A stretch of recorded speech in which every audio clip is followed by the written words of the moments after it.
ኢራን በመካከለኛው ምስራቅ የሚገኙትን የአሜሪካ ወታደራዊ ጣቢያዎች አውድማቸዋለች ተብሏል። በኢራንና በአሜሪካ መካከል ተስፋ የተደረገበት የድርድር ሐሳብ በሙሉ አንድም በትራምፕ ድርቅና አንድም በጽዮን ክፋት ተስፋ የለሽ ሆኗል። ይህ ዘገባ እየተዘጋጀ ባለበት ሰዓት የመጨረሻ በሆነው መረጃ ዶናልድ ትራምፕ የኢራንን የድርድር ሐሳብ በፍጹም አልቀበልም ማለታቸውም ተደምጧል። United States Navy and there's nothing in the world like it. ቀዳሚው መረጃችን ይኸው ይሆን። እርሳቸው ይህን ቢሉም ኢራን በበኩሏ የትራምፕ ምላሽ በፓኪስታን በኩል ደርሶኛል ብላለች። ክፉዋ ጽዮንም ለቀጣዩ ሁለተኛ ዙር ጦርነት ጀቶችን ከአሜሪካ መግዛቷ ሌላ ማንም ሳይሆን ቤንያሚን ኔታንያሁ ማምሻውን ተናግረውታል። ምን አሉ የሚለውን ትሰሙታላችሁ። ዛሬም ዋይት ሃውስን የሚያስደነግጥ መረጃ ከዚያው ከዋይት ሃውስ አቅራቢያ ተደምጧል። እንደ ጥናታዊ ዘገባው ከሆነ ኢራንን አሜሪካ በመካከለኛው ምስራቅ ያሏትን ወታደራዊ ጣቢያዎች አውድመዋለች ተብሏል። ይህንንም መረጃ እንነግራችኋለን። በትኩሱ መረጃ ሳምንቱን አሃዱን በልማ የሳሎን ሰዎች ዮናስ ክብረት አብሬያችኋለሁ።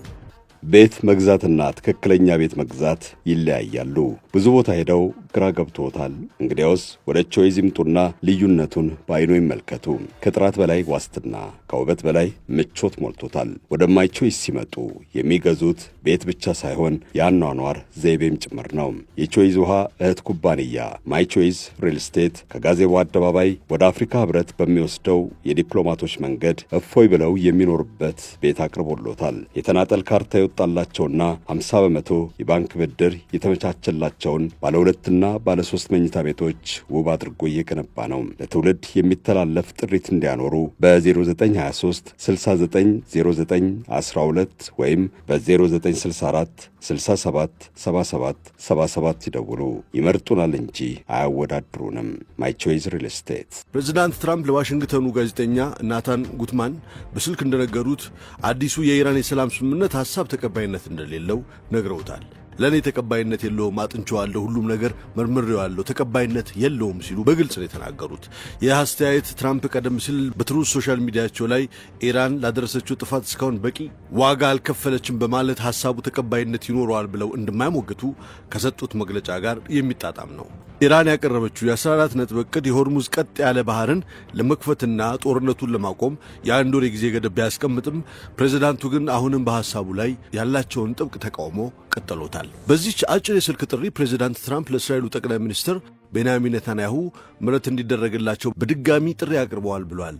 አይሁዱ ጋዜጠኛ ጉትማን ለፕሬዝዳንታችሁ ንገሩት፣ ለቢቢ ምሕረት ያደርግላት ሲሉ የተናገሩት ትራምፕ ኔታንያሁ የጦርነቱ ጊዜ ጠቅላይ ሚኒስትር መሆናቸውን አጽንኦት ሰጥተውታል።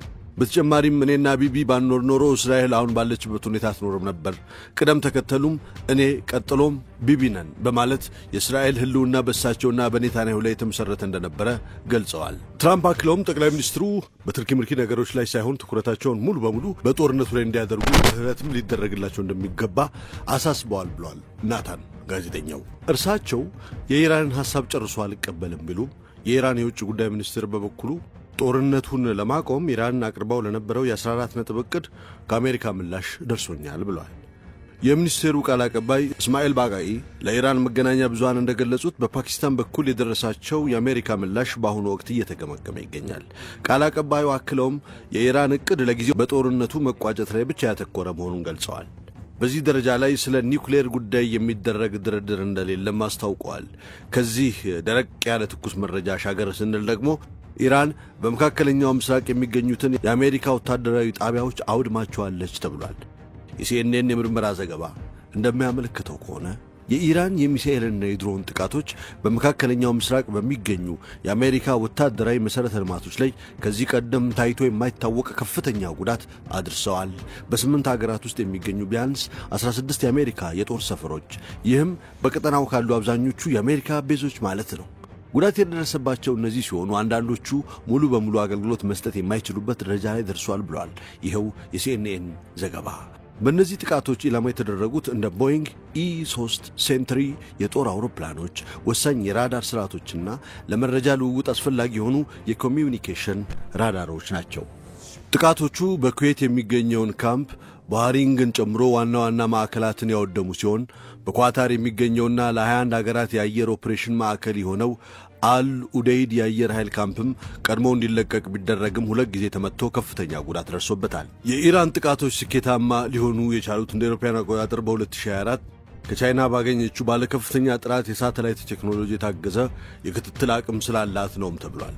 ምንም እንኳን የአሜሪካ መከላከያ ስርዓት 95% የሚሆኑትን ጥቃቶች ቢመክትም መከላከያውን ጥሰው የሚገቡት 5% ጥቃቶች ግን የማይደፈሩ ተብለው በሚታሰቡ ቤዞች ላይ ከፍተኛ ጉዳት እያደረሱ ይገኛሉ። በአሁኑ ወቅት የአሜሪካ ወታደሮች ለደህንነታቸው ሲባል ቋሚ ወታደራዊ ካምፖችን ለቀው ወደ ሲቪል መኖሪያዎች እየተዘዋወሩ ሲሆን እንደ ሳውዲ አረቢያ ያሉ አጋር ሀገራትም በአሜሪካ ወታደራዊ ጥበቃ ላይ ያላቸውን እምነት በድጋሚ እየገመገሙት ነው። ፕሬዚዳንት ትራምፕ የሚሳኤል ክምችታችን ከበፊቱ እጥፍ ሆኗል ቢሉም እንደ ሴት ጆንስ ያሉ ባለሙያዎች ግን እንደ ቶም ሃውክ ያሉ ረጅም ርቀት ተወንጫፊ መሳሪያዎች ክምችት በአደገኛ ሁኔታ እያለቀ መሆኑን ያስጠነቅቃሉ።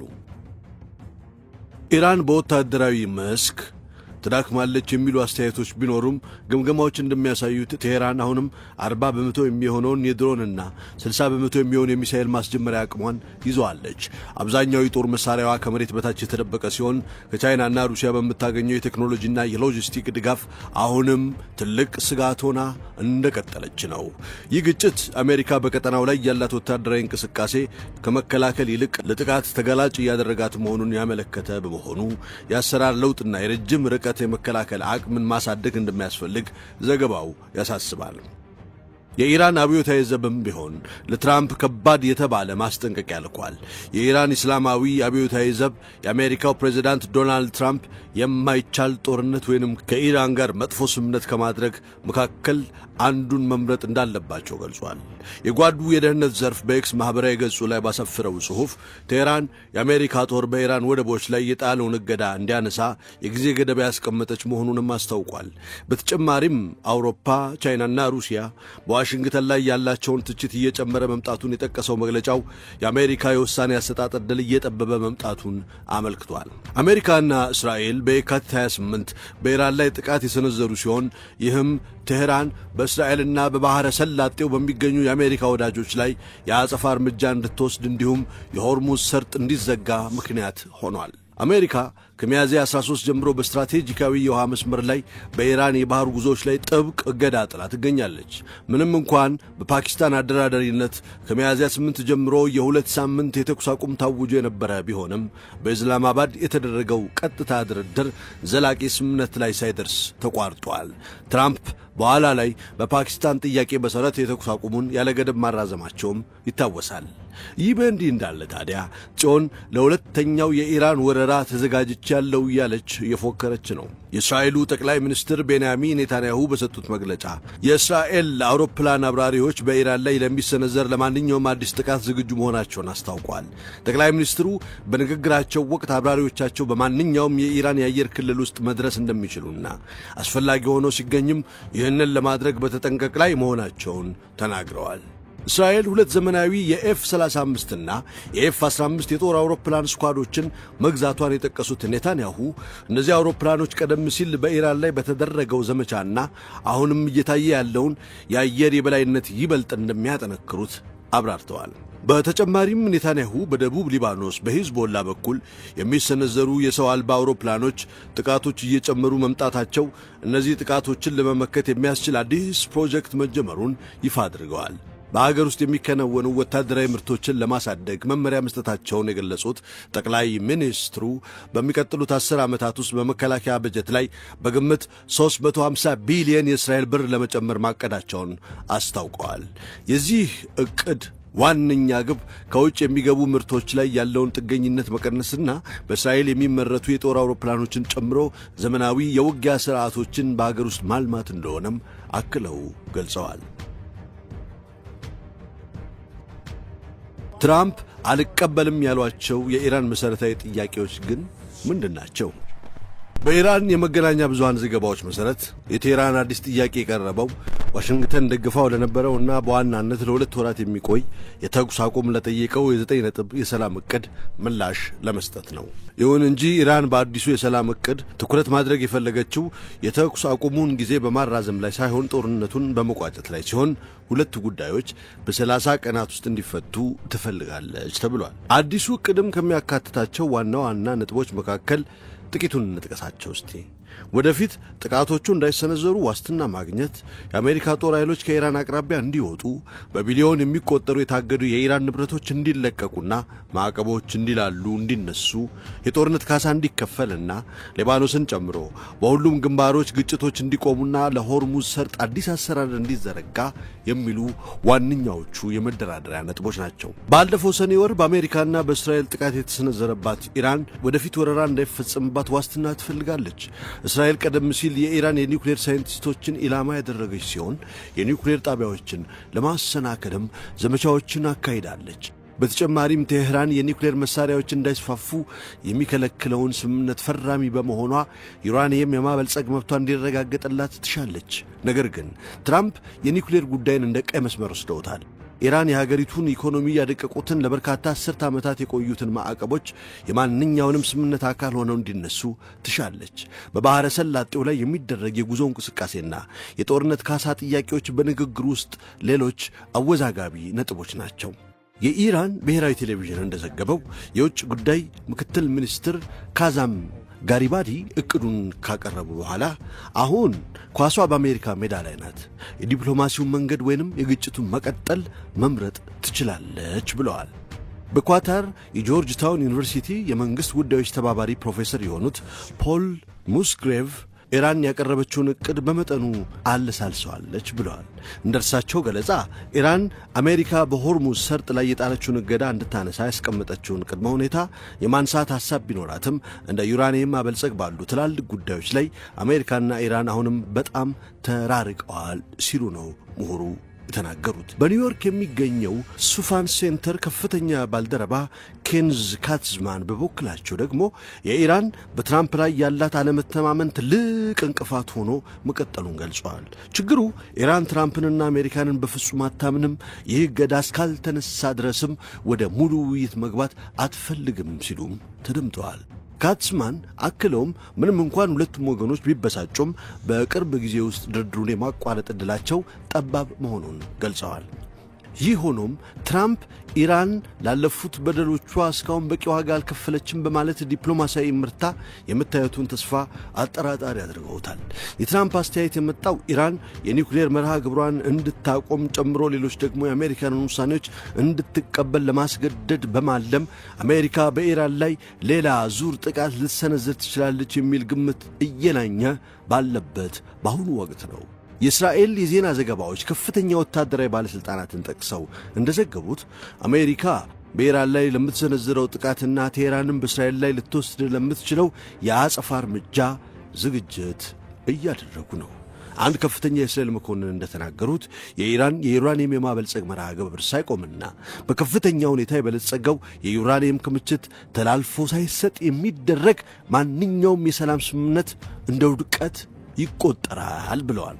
በኢራኑ አብዮታዊ ዘብ የሚደገፈው የፋርስ የዜና ወኪል አንድ ከፍተኛ ባለሥልጣንን ጠቅሶ እንደዘገበው በፓኪስታን አደራዳሪነት የተገኘው የተኩስ አቁም ስምምነት ከተጀመረ ከ4 ሳምንታት በኋላ ወደ መጠነ ሰፊ ግጭት የመመለስ ዕድሉ ከፍተኛ ነው ብለዋል። በመጀመሪያ ዙር ያለ ስምምነት ከተበተነ በኋላ በኢስላማባድ የሰላም ንግግሮችን ለመቀጠል ፓኪስታን ያደረገችው ጥረት እያንዳንዱ ወገን ሌላኛውን ወገን ሊቀበለው የሚችለውን ቅድመ ሁኔታ በማስቀመጡ ምክንያት አልተሳካም።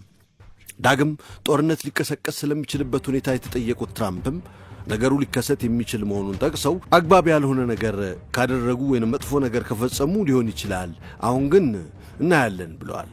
ከዚያም ባለፈም ባለፉት 47 ዓመታት በሰው ልጅና በዓለም ላይ ላደረሱት ነገር እስካሁን በቂ ዋጋ ስላልከፈሉ የሐሳብ ተቀባይነት ይኖረዋል ብዬ መገመት አልችልም ብለዋል የአሜሪካው ፕሬዝዳንት ትራምፕ። በዚህ ጦርነት መካከለኛው ምስራቅን ግን ኢራን ምን አደረገችው? ምን ጣለችበት? ምንስ አስከተለችበት? ቀጣዩ የቀጠናው ዕጣስ ምን ይሆን? ቀጣዩ የቀጠናው ዕጣስ ምንድን ነው? ምንስ ይሆናል? በፋርስ ባህረ ሰላጤ ቀጠና ውስጥ በአሜሪካ በእስራኤልና በኢራን መካከል እየተካሄደ ያለው ወታደራዊ ግጭት በቀጥታ ከሚሳተፉት አካላት ገደብ አልፎ ተርፏል። የገልፍ ሀገራት ኢራቅና ዮርዳኖስን ጨምሮ የኢራን ጎረቤቶች የዚህ ግጭቶች ጠንሳሾች ባይሆኑም የጦርነቱ ቀዳሚ ሰለባዎች ሆነው ብቅ ብለዋል። የኤነርጂ መሠረተ ልማቶች ኢላማ መደረጋቸው፣ በሆርሙዝ ሰርጥ ላይ ያለው የባሕር ጉዞ መስተጓጎሉ፣ ኢኮኖሚ እንቅስቃሴው መሸርሸሩና የኢንቨስትመንት ፍሰት ማፈግፈጉ ግቡና ማብቂያው ከድንበራቸው ውጭ በሚወሰን ግጭቶች ምክንያት ገልፍን ቀዳሚ የጉዳት ሰለባ አድርጓታል።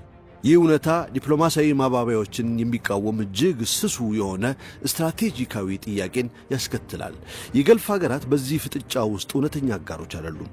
ግጭቱን ለመከላከልም ዲፕሎማሲያዊ ክብደታቸውን ተጠቅመዋል። ይሁን እንጂ አቅጣጫውን የማጠቃለያ ውሎችን ከቁጥጥራቸው ውጭ በሆነ ጦርነት ምክንያት የሚያስከትለውን መዘዝ ለመሸከም ተገደዋል። የኢራን አገዛዝ ከዚህ ጦርነት ከተረፈ ራሱን እንደገና ይገነባል፣ እንዲሁም ያስታጥቃል። የዚህንም ዋጋ የሚከፍሉት የአረብ ጎረቤቶቹ ይሆናሉ እየተባለም ነው። ላለፉት 4 አስርተ ዓመታት የመካከለኛው ምስራቅ አገራት በቀጠናዊ ጦርነቶች ውስጥ እንደ ደጋፊ ፋይናንስ አቅራቢ ወይንም በተዘዋዋሪ ባለ ድርሻ አካላት እንጂ እንደ ተሳታፊ ተቆጥረው አያውቁም። በኢራን ኢራቅ ጦርነትና በ1991 የኩዌት ነፃ መውጣት ዘመቻ ወቅት እንኳን ግዛቶቻቸው በስርዓት ከታለመ ጥቃት ውጭ ነበሩ። ያ ዘመን አሁን አብቅቷል። ኦፕሬሽን ኤፒክ ፉሪ በተባለው የ2 ወራት የኢራን ወረራ ውስጥ የኢራን የሚሳኤልና የድሮን ጥቃቶች በስድስቱም የገልፍ የትብብር ምክር ቤት አባል ሀገራት በሚገኙ የነዳጅና የጋዝ ተቋማት፣ የኃይልና የውሃ ማጣሪያ ጣቢያዎች፣ አውሮፕላን ማረፊያዎችና የሎጂስቲክ ማዕከላት ላይ አርፈዋል። የካርኒጊ ፋውንዴሽን በትክክል እንደገለጸው ጦርነቱ በታሪክ ደህንነታቸው የተጠበቀ የነበሩ ጎረቤት ሀገራትን በአንድ ጀንበር ወደ ጦር ቀጠናነት ቀይሯቸዋል። ኢራን ዘመቻ ኤፒክ ፉሪ ውስጥ ተሳትፎ በሌላቸውና ገና ከመጀመሪያው ዘመቻውን በተቃወሙት የገልፍ ሀገራት ላይ ጥቃት ለመሰንዘር የወሰነችው ውሳኔ እንግዳ ሊመስል ይችላል። ሆኖም ግን በገልፍ መሠረተ ልማቶች ላይ እየተካሄደ ያለው የድሮንና የሚሳኤል ጥቃት ከምሳሌያዊ የአጸፋ እርምጃ በላይ ትርጉም አለው። ኢራን በገልፍ ሀገራት ላይ የምትሰነዘረው ጥቃት በአሜሪካ ላይ እንደ ግፊት ነጥብ ለመጠቀም የታለመ ሆነ ተብሎ የተቀነባበረ ስትራቴጂ ነው። ይህም ቴህራን ዋሽንግተንን ለዘላለም ልትታገሰው የማትችለውን ዋጋ እንድትከፍል ያደርጋል ብላ የምታምንበት ነው ይላሉ ነገሩን ባያሌው የሚያውቁ ተንታኝና አጥኚዎች። የኢራን በገልፍ ላይ የሚደረግ ጦርነት የታሰበበት የኢኮኖሚ ጥቃት መሆኑንም ልብ ይላል።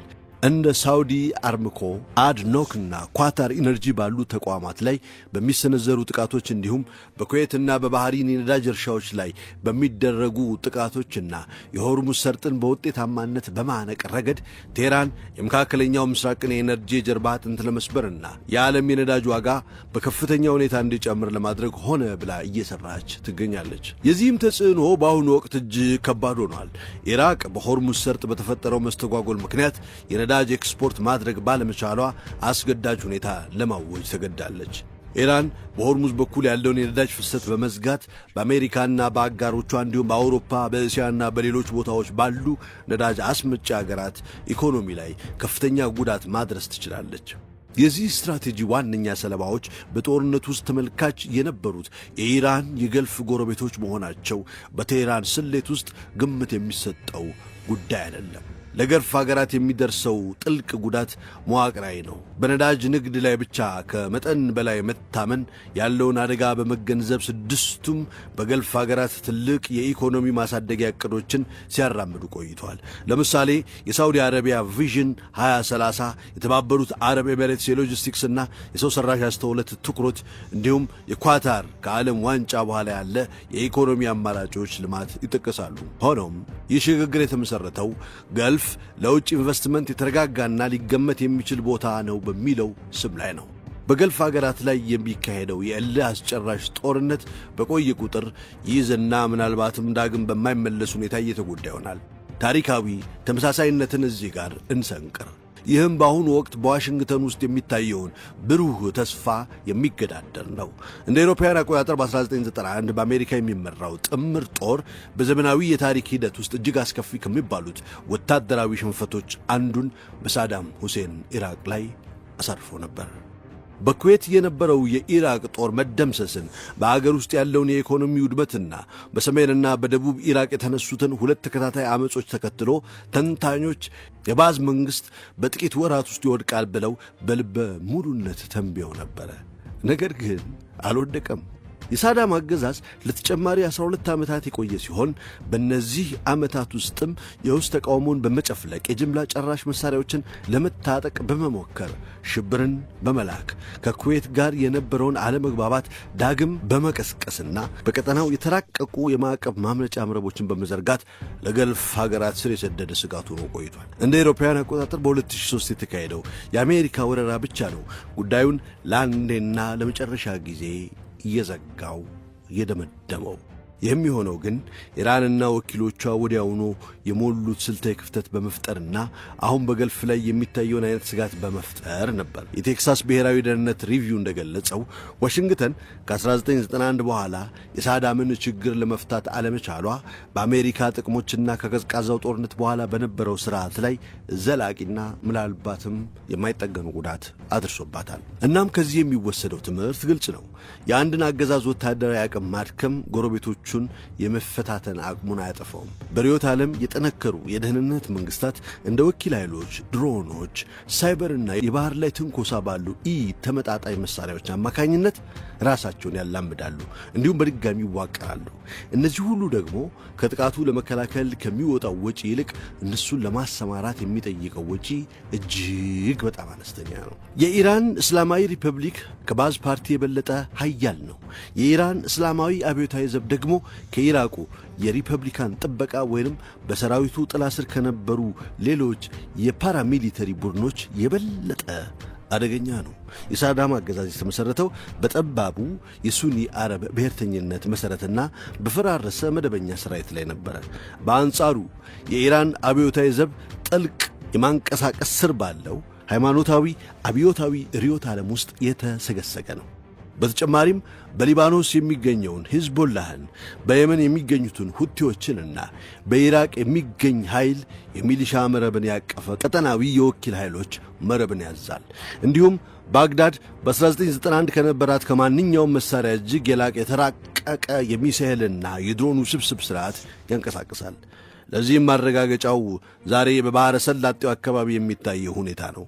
በኢራን ላይ ለ2 ወራት ያህል ከፍተኛ የአየር ዘመቻ ከተካሄደ በኋላም እንኳ አሜሪካና እስራኤል ኢራን በባሕረ ሰላጤው ላይ ያለውን ኃይሏን የመጠቀም አቅሟን ትርጉም ባለው መልኩ መግታት አልቻሉም።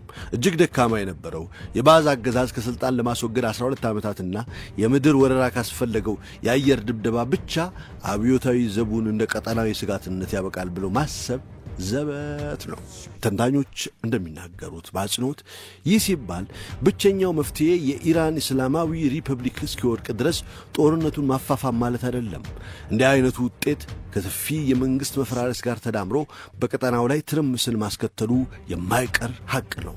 ሄንሪ ኪሲንጀር አንጋፋው ዲፕሎማት፣ ፖለቲከኛ በአንድ ወቅት እንደጻፉት የጦርነት እውነተኛ ዓላማ ጠላትን ለአንዴና ለመጨረሻ ጊዜ ማሸነፍ ሳይሆን ዘላቂ ሰላምን መፍጠር ነው። በ19ኛው ክፍለ ዘመን መጀመሪያ ላይ ከናፖሊዮን ጦርነቶች በኋላ አሸናፊው ጥምረት በአውሮፓ ውስጥ አዲስ ቀጠናዊ የኃይል ሚዛን መስርቶ ነበር። ፈረንሳይን እንደ እኩል አባል በማካተትና ጥቅሟን በማክበር እንጂ በማግለል ስላልነበረ በአህጉሪቱ ላይ ለአንድ ክፍለ ዘመን የሚቆይ ሰላምና ብልጽግናን አረጋግጠዋል። በአንጻሩ ከመጀመሪያው የዓለም ጦርነት ጥፋት በኋላ ምዕራባውያን አጋሮች ጀርመንን በደባ ለማስቀረት በማሰብ የቀጣዩን ጦርነት ዙር ከ2 አስርተ ዓመታት በኋላ እንዲደገም አድርገዋል። በእውነቱ ለገልፍ ሀገራት እጅግ አደገኛ ሁኔታ የጦርነቱ መባባስ ሳይሆን ስትራቴጂካዊ መፍትሔ ሳይገኝ ጦርነቱ ያለ ጊዜው መቆሙ ነው። ባለፉት 50 ዓመታት ከቪየትናም እስከ አፍጋኒስታን ድረስ ዋሽንግተን ጉዳዮችን በስትራቴጂካዊ መንገድ ከመፍታቷ በፊት በፖለቲካዊ መልኩ ድል ማወጅንና ወታደራዊ ዘመቻዎችን ማቋረጥን ደጋግማ ተለማምደዋለች። የትራምፕ አስተዳደር በባህሪውም ሆነ በመርሁ ይህንን ድርጊት በድጋሚ ለመፈጸም ከፍተኛ ዕድል ያለው አካል ነው። ይህም የኢራን የኒውክሌር መርሃ ግብር ጠፍቷል በማለት አብዮታዊ ዘቡ ተሰብሯል ሲል በመግለጽና ንግግሩን ወደ አሜሪካ ትቅደም የመሸሽ አዝማሚያ በመቀየር ሊገለጥ ይችላል። እንዲህ አይነቱ ሁኔታ ቢፈጠር እስራኤል ያገኘችውን ታክቲካዊ ድል ይዛ ትቀጥላለች። ዋሽንግተንም የፖለቲካ ድሏን በአገር ውስጥ ትሸጠዋለች። ነገር ግን የገልፍ አገራት ለጥቃት ተጋላጭ ሆነው ይቀራሉ። በቆሰለች በቀል በምትፈልግና በገልፍ ስትራቴጂካዊ መሠረተ ልማቶች ላይ እንደ 2019 የሳውዲ አርምኮና የ2022ቱ የአቡዳቢ ጥቃቶች አይነት የረጅም ጊዜ ዝቅተኛ መጠን ያለው የውክልና ጦርነትን መክፈት ከፍተኛ ፍላጎት ያላት ኢራንን ፊት ለፊት ይጋፈጣሉ። ታዛቢዎቹ እንደሚናገሩት ለገልፍ ሀገራት ወሳኝ ጥያቄ አሁን ያለው ጦርነት መቼ ያበቃል የሚለው ሳይሆን ዋሽንግተን ድል ካወጀች በኋላ ምን ይከተላል የሚለው ነው። ከ1991 እስከ 2003 ያለው ዘመን ለገልፍ ሀገራት ያስተማረው ነገር ቢኖር የቀጥታ ወታደራዊ እርምጃዎችን ማክተም ብዙውን ጊዜ ረጅምና ይበልጥ አደገኛ የሆነ ምዕራፍ መጀመሪያ መሆኑን ነው። ይህም ታላላቅ ሀያላን ጉዳዩ ተዘግቷል ብለው ካወጁ ከረጅም ጊዜ በኋላ በድካም በወኪል ኃይሎችና በኢኮኖሚ ማስገደድ የሚካሄድ ምዕራፍ ነው። ዋሽንግተን የድል ቃላትን ትጽፋለች። የገልፍ ሀገራት ግን የህልውናቸውን ሁኔታ ለመቀየስ ብቻቸውን ይቀራሉ። የእነዚህ ሀገራት መሪዎች የኢራቅን ትምህርት በተሳሳተ መንገድ ከተረዱት ማለትም የጥቃቶቹን መቆም የአደጋ መወገድ አድርገው ካሰቡ ከዓመታት በኋላ መጀመሪያ የቀሰቀሱት አካላት ተጠናቋል ብለው ለሄዱበት ጦርነት አሁንም ዋጋ እየከፈሉ መሆናቸውን ሊገነዘቡ ይችላሉ። መልካም ሳምንት ይሁንላችሁ የሳሎን ሰዎች።